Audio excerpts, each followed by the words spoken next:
Fraternal saludo a todas, todos y todas. Les doy la bienvenida al Son de la Historia, porque en esta ocasión son 3 los conflictos bélicos que nos pueden ayudar a hacer una cartografía de Sudamérica durante la segunda mitad del siglo XIX.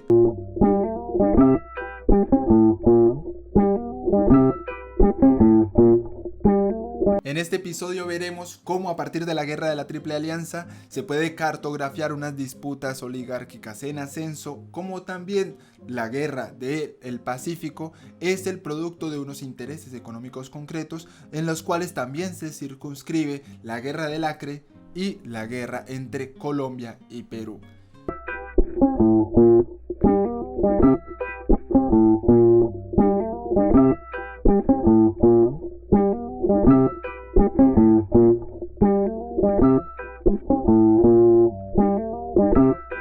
Soy Daniel López Ávila y si te parece curioso y quieres saber cuáles fueron las razones y las causas profundas de las disputas entre Perú y Colombia, como también por qué por muchos años se llamó y se denominó a Paraguay como el país de las mujeres, o por qué los discursos racistas fueron de mucha importancia para sustentar la Guerra del Pacífico, quédate hasta el final del video para descubrirlo. Así es que, empecemos.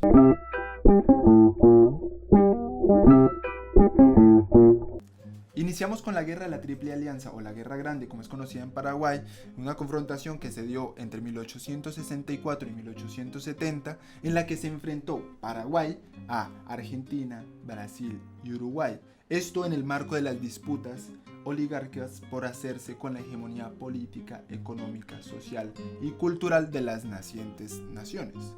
De hecho, esta confrontación se vivió en toda Latinoamérica y se ha conocido como unas confrontaciones entre facciones de liberales y conservadores.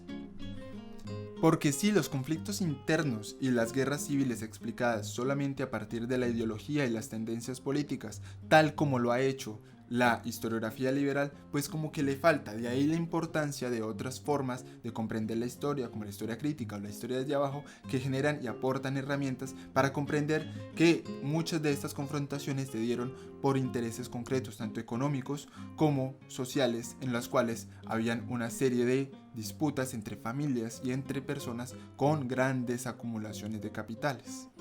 Ubiquemos primero a Francisco Solano López, segundo presidente de Paraguay entre 1860 y 1870, quien le extiende su ayuda al Partido Blanco de Uruguay durante el conflicto entre blancos y colorados, los blancos más o menos conservadores y los otros más o menos liberales.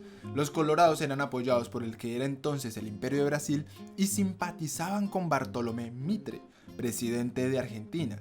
Entonces Brasil apoya la toma de Paysandú, Uruguay y Paraguay, se arma la espantosa en Mato Grosso, se declara la guerra entre estos países y en breve, con ayuda de Brasil, los colorados instauran un gobierno de facto en Uruguay al mando del colorado Venancio Flores. Paraguay, en manos de Solano, se había comprometido en actuar ante cualquier atentado a los intereses económicos de algunas familias blancas en Uruguay, por lo que intenta pasar tropas por Argentina y ante la negativa del presidente Mitre de Argentina, decide invadir la ciudad de Corrientes en abril de 1865. Ahí es cuando se arma realmente y propiamente la pelotera, concretando con ello el enfrentamiento entre Paraguay y los aliados, Argentina, el Imperio de Brasil y el Uruguay, ahora comandado por los colorados. No es extraño entonces que el resultado de la guerra fuera la aplastante derrota de Paraguay, el cual pierde gran cantidad de su territorio colindante con Brasil y prácticamente la mitad de su población. Uno de los elementos que más le llamó la atención a los analistas masculinos de la época fue la gran desproporción resultante de la guerra entre cuerpos sexuados en femenino y cuerpos sexuados en masculino. De hecho, la desproporción era más o menos de 10 mujeres sobre 3 hombres. De allí que se difundiera la idea de que Paraguay era el país de las mujeres. Más allá de esta visión patriarcal y exótica, sí es verdad que para 1866 la mayoría de la producción agraria en Paraguay se basaba en mano de obra femenina, y es que para académicas como Bárbara Spotast, Paraguay podía llegar a ser visto como el país de las mujeres, pero jamás podría llegar a ser comprendido como un país para las mujeres. Y esto lo ejemplifica en su artículo hablando sobre el debate entre residentas y destinatarias, algo más que heroínas. Y es que durante la guerra de la Triple Alianza o la Guerra Grande, la propaganda oficialista paraguaya en manos de Solano López, que celebraba tanto victorias como derrotas con gran parafernalia, y en colaboración con su compañera Elisa Lynch, levantaron y aderezaron todo un discurso patriarcal sobre la voluntad y sobre la participación de la mujer en la guerra, sobre todo resaltando la figura de las residentas como un ejemplo abnegado del patriotismo. Y es que las residentas fue una forma en cómo se le llamó a las mujeres que más o menos voluntariamente acompañaron las avanzadas del ejército paraguayo, encargándose de la logística de la guerra, como es común en todas las guerras, pero sobre todo labrando la tierra. Labrando la tierra acompañaron el avance y labrando la tierra guardaron la retaguardia.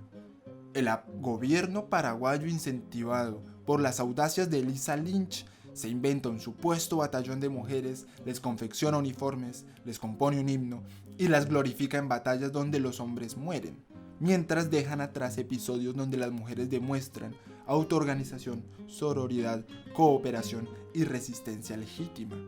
Según esta perspectiva, si las mujeres se echaron el país en hombros, imagínense cuán valientes fueron los hombres que se sacrificaron por la patria.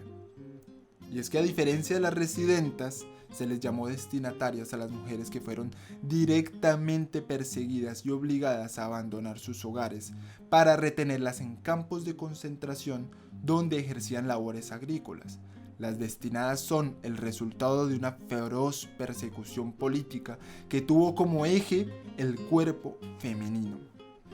El uso político e interesado de la mujer como conciudadana, o al menos de su visión, va a ser, durante el régimen de Solano López, una forma de propiciar descaradamente una reverencia a la patria a partir del sacrificio masculino.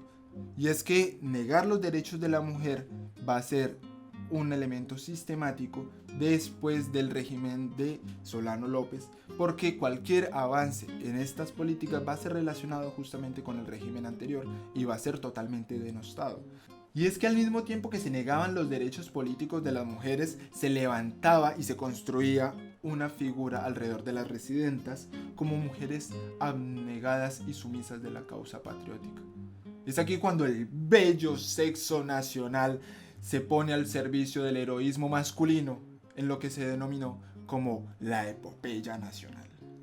Y es por ello que no resulta nada gratuito que años luego, después, durante la dictadura de Alfredo Stroessner, se levante en Asunción un gran monumento a las residentas.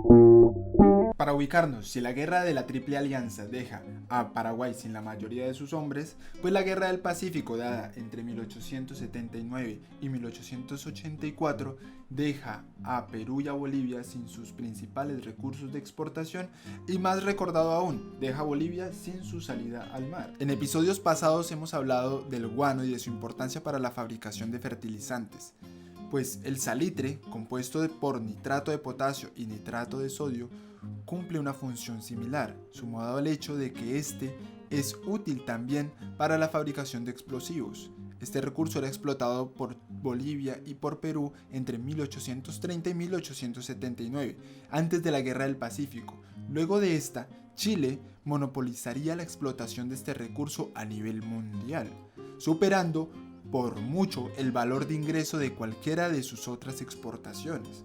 Estos yacimientos, ubicados en el desierto de Atacama, en las regiones de Antofagasta y Tarapacá, fueron de poco interés durante la época colonial. Posteriormente serían explotadas por compañías chilenas con capitales ingleses en territorios bolivianos y peruanos. Y así fue hasta que Bolivia en 1875 y Perú en 1879 iniciaron reformas sustantivas en los gravámenes tributarios y ante la negativa de las empresas a pagarlos, se iniciaron procesos de nacionalización de dichas empresas, cuestión que marcaría el inicio de este conflicto. Sobre esta guerra se ha escrito mucho, la historiografía se sigue debatiendo sobre algunas de sus causas: indefinición de límites como producto de herencias coloniales, inestabilidad política y sobre todo énfasis en las malas relaciones diplomáticas que se estaban llevando entre estos tres países. Independientemente de cuál de ellas se quiera elegir, el resultado es innegable. Chile se convierte en el principal y único exportador de nitratos, de guano, de salitre de todo el mundo, a partir de la ocupación de territorios que estaban por fuera de su soberanía.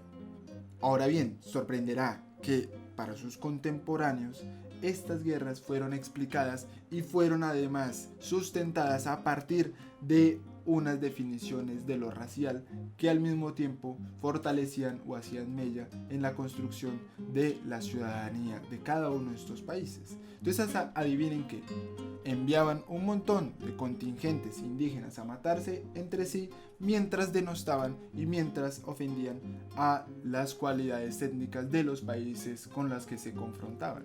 Los peruanos son ciertamente hijos de los bravos gitanos que acompañaron a Pizarro, de los indios de raza pura y de los negros. De ahí ha resultado la actual raza, pero la raza actual de Chile, no degenerada hasta hoy, viene de ladrones sus conquistadores, presidiarios, más que gitanos, y de los salvajes. Por eso, esa raza pura es hasta hoy lo que fue en su origen, de ladrones, de asesinos, apenas contenibles con el azote dado por manos del verdugo. Esto decía el periódico El Murciélago de Lima el 11 de junio de 1879 sobre las capacidades y sobre las razones étnicas de cada uno de los países, mientras que el censor en Santiago de Chile decía: ¿a dónde van nuestros valientes?, planteando que se debe ir de inmediato a Lima, ya que el salvajismo tradicional del cholaje limeño o esta raza de cobardes y ambiciosos solo naufragará con un ataque directo a su capital. En cada uno de los países durante la Guerra del Pacífico se hacía referencia directa a sobre las condiciones étnicas de la nación o de la nación contrincante. De hecho, Chile hablaba muchísimo sobre los rotos y sobre la araucanía. Asumían y se apropiaban de este tipo de herencia étnica para confrontarse con el cholaje o estos indígenas bárbaros y salvajes herederos del Tahuantinsuyo. Por lo tanto, ahí se generaba una confrontación en la cual tanto liberales como conservadores en el lado chileno hacían uso de este lenguaje para comunicarse con lo popular. De ahí el uso tan repetitivo del roto como esta idea. En cambio, en Perú no se definían ni se autodefinían tanto como indígenas puros, sino que hacían referencia al barbarismo, al salvajismo de la herencia araucana chilena, y le exigían a sus comunidades indígenas que si querían conquistar sus derechos políticos, pues lo debían hacer defendiendo la patria. Y así es como estos dos lenguajes, este lenguaje, este discurso y esta narración sobre lo étnico se entreteje profundamente con unas guerras que tenían además unas causas directamente relacionadas con los mercados internacionales, sobre todo del guano y del salitre.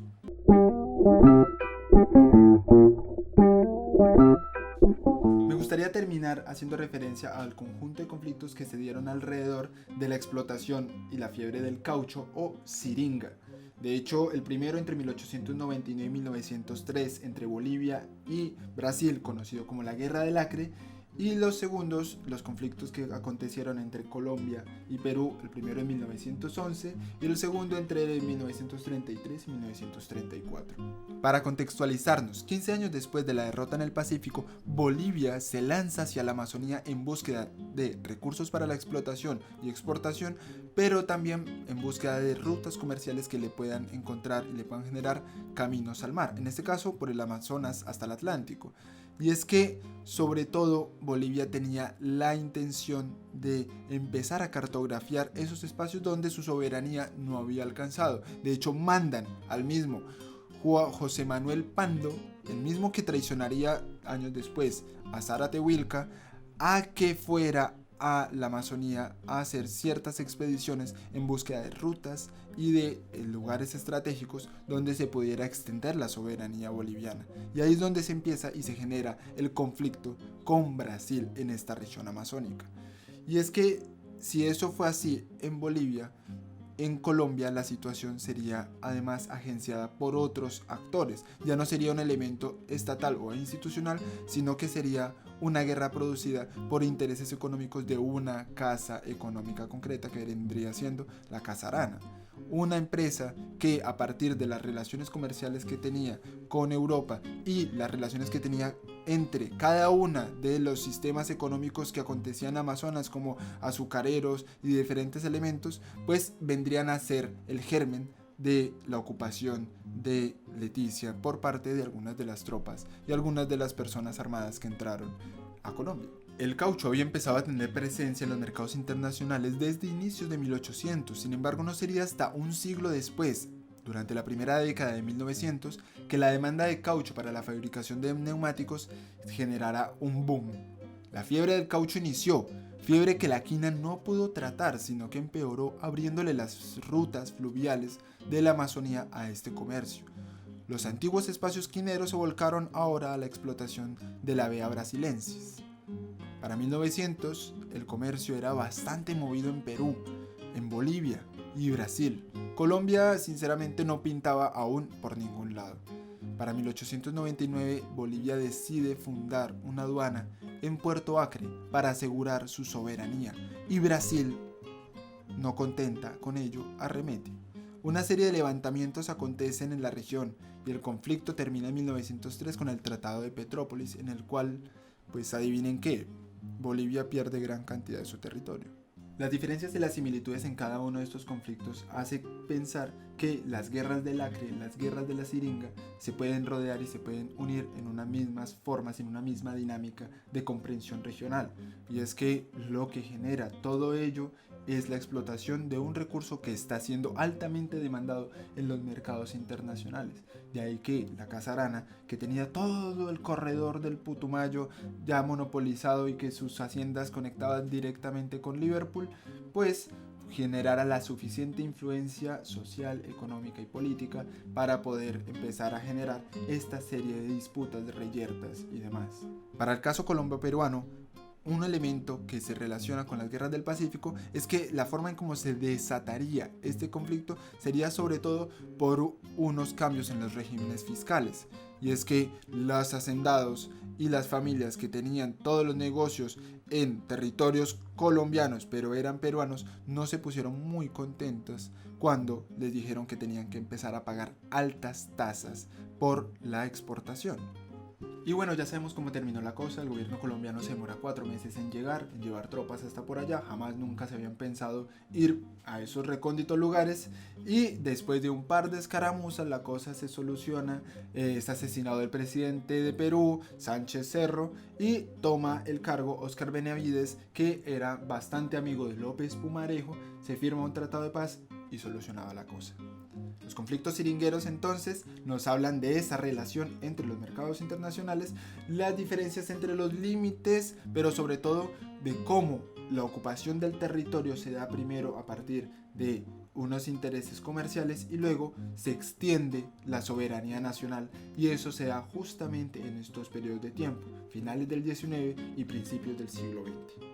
3 reflexiones finales. En el caso de Paraguay, durante la guerra de la Triple Alianza, el hecho de que se utilizara a la mujer y se reivindicara como una heroína, al menos de la figura de las residentas, no va a implicar, de hecho va a generar un retroceso en las posibilidades de que la mujer sea comprendida como igual en una sociedad en la cual además la mayoría de las personas estaban sexuadas en femenino. Por lo tanto, eso fue un uso particular del discurso al servicio de una visión patriarcal de la nación. En el caso, por ejemplo, de la Guerra del Pacífico, lo étnico va a ser usado como una excusa para encubrir todo unos desmanes producidos alrededor de la extracción de minerales y de recursos deseados por los mercados internacionales. Y en el caso de las guerras de la Siringa, pues va a ser súper importante conocer que todos estos espacios que no fueron además sujetos a la nación desde un principio, no hubo soberanía allí, pues estuvieron a la orden de las empresas para que hicieran desmanes, hicieran lo que quisieran y tomaran ese espacio para simplemente deshacer muchas de las comunidades que existían allí para complacer todos sus requerimientos económicos. Bueno, y con estas 3 reflexiones terminamos el capítulo de hoy. Ya saben que si les gusta el contenido, denle like y compartir. Y si no se han suscrito al canal del Banco de la República, les invito a que lo hagan. Y nos vemos en una próxima ocasión aquí en este programa Al Son de la Historia.